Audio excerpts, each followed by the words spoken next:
My dad has been a subway station manager for 35 years.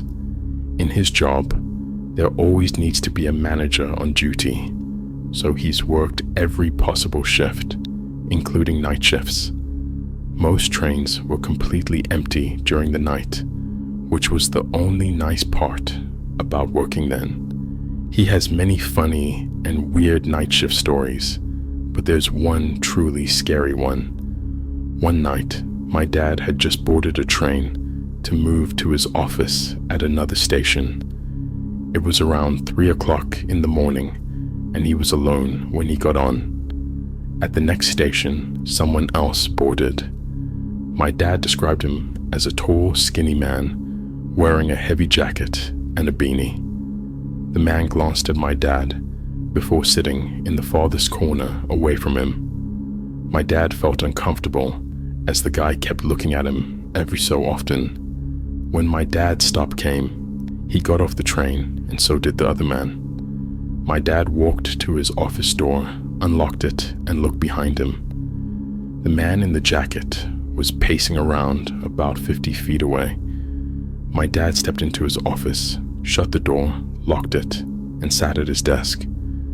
5 minutes later, someone tried to turn the doorknob. When the person realized it was locked, they started to knock softly. My dad called out, "Who is it?" And they responded, "I want to talk." He told whoever it was to go away, knowing trouble when he saw it. He had a strong feeling it was the guy from the train, since the station was usually empty at that time. The guy continued to knock for a good 5 minutes. Finally, my dad pulled up the security camera screens and brought up the camera, pointing at his office door. Sure enough, it was the guy from the train wearing the jacket and beanie.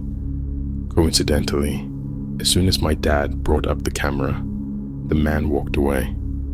My dad did his work for about half an hour before leaving to catch the next train. He checked the camera to make sure the weird guy wasn't out there, locked up, and walked down the stairs to the platform.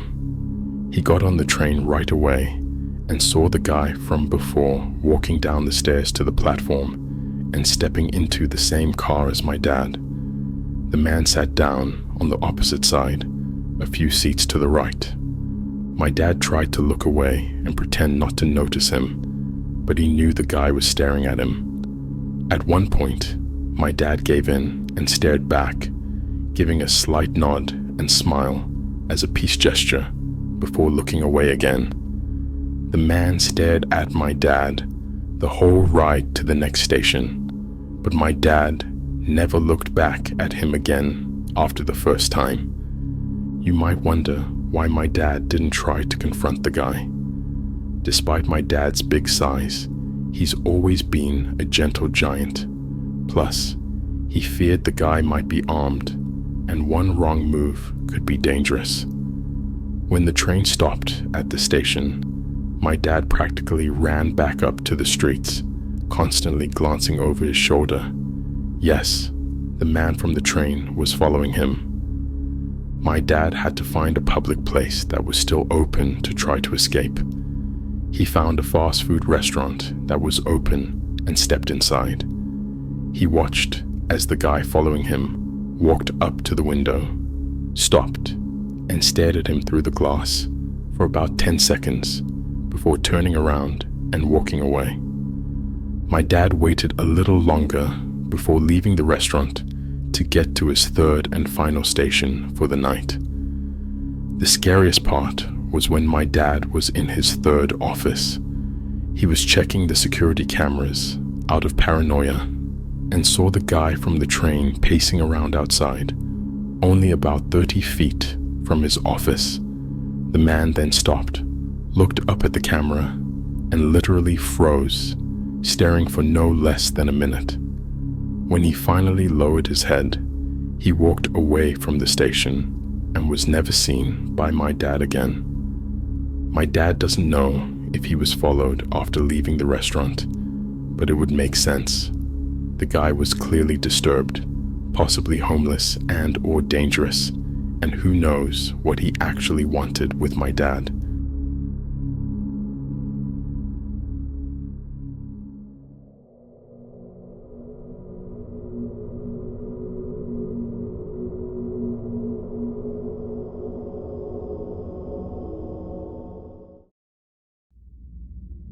My 3 friends and I were in Chicago around Christmas time.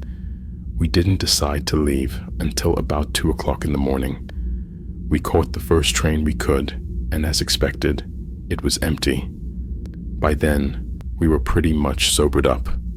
Suddenly, there was a commotion in the next car. We looked through the glass between the cars and saw 2 hooded guys, maybe teenagers, standing very close to a woman who was screaming for help. I suggested we go over and help her, but as my friend and I got closer, we saw they had guns. I pushed all my friends to move to the next car away from the armed men. I looked back and saw one of them pointing at us before starting to follow. We ran through at least 3 different cars with the men chasing us before the train finally stopped at the next station. We all ran through the old station to find a place to hide. I got separated from my friends and hid behind a garbage can. I could hear the men's shoes on the tiled floors, so I knew I didn't have much time. I peeked through the top of the bin and got a better look at them. One was black and the other was Indian. They both looked really young. I thought they were just trying to rob us until I heard one of them say, "If you find them, kill them." I almost gave away my position in shock and nearly pulled the garbage bin down with me. It's a miracle they didn't catch me. After they left, I noticed they didn't have their guns drawn. I ran in the opposite direction and quickly found my friends, who were waving me over from behind a large pole. I took cover with them behind another pole nearby, and we waited as long as we thought necessary.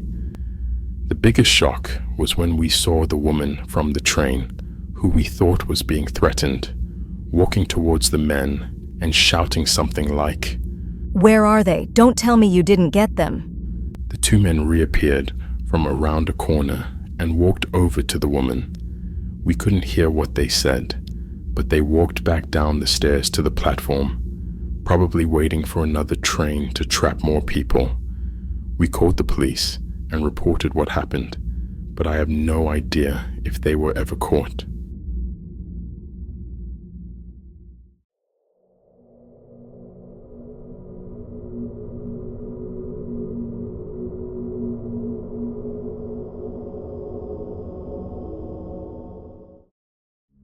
My name is Alex. I'm 22 years old, and this was the most horrifying experience of my life. I live and work in Riverton, but don't have a car, so I rely on the subway. One Saturday night, I was on my way home from a party in the middle of the night. I did this about every other weekend, so I was completely fine with taking the subway alone at night. Walking down the steps into the underground without anyone in sight was always a bit chilling. This particular station was very cramped. As I walked, I felt like I was being watched or followed, and I occasionally heard echoing banging sounds from unknown locations. I was early for the train, so I sat on a bench to wait. Then something straight out of a horror movie happened. I heard someone say, "Over here, buddy." There was a man standing on the tracks inside the tunnel, poking his head out and looking at me. He was filthy, probably in his early 40s, and he gave me a horrible yellow smile with at least 3 teeth missing. I could see this even from where I was sitting. I did my best to ignore him, but he wouldn't go away. Then there was laughter from inside the tunnel, and another disgusting-looking man stuck his face out. This man gave me a nasty smile as well before telling me to come hang out with them in the tunnel. The way they stared at me, their eyes locked onto me, was unsettling. I continued trying to ignore them and just waited for the train. In my peripheral vision, I noticed one of the men moving away into the tunnel, returning moments later with another face. I had to look again.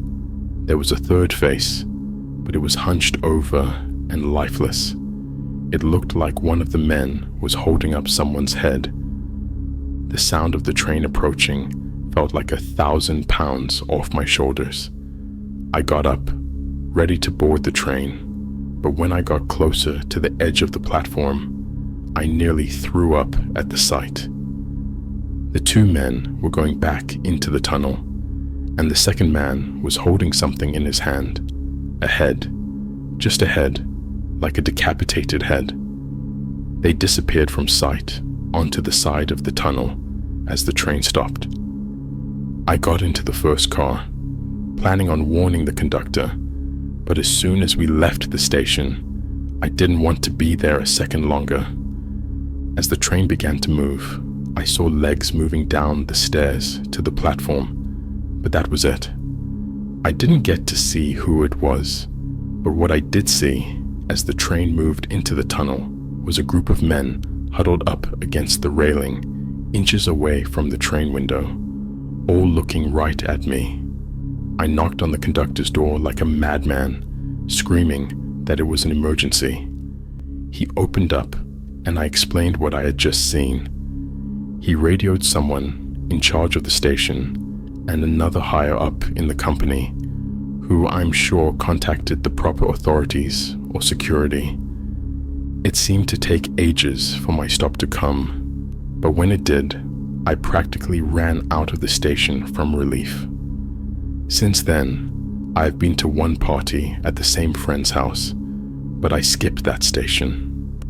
I decided it was worth it to take the extra long walk to the next station. I don't know if weird stuff happens often in the subway at night.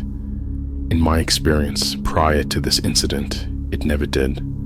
But after this experience, I think it's important to say that you should be extremely cautious when in an isolated place like a subway station late at night.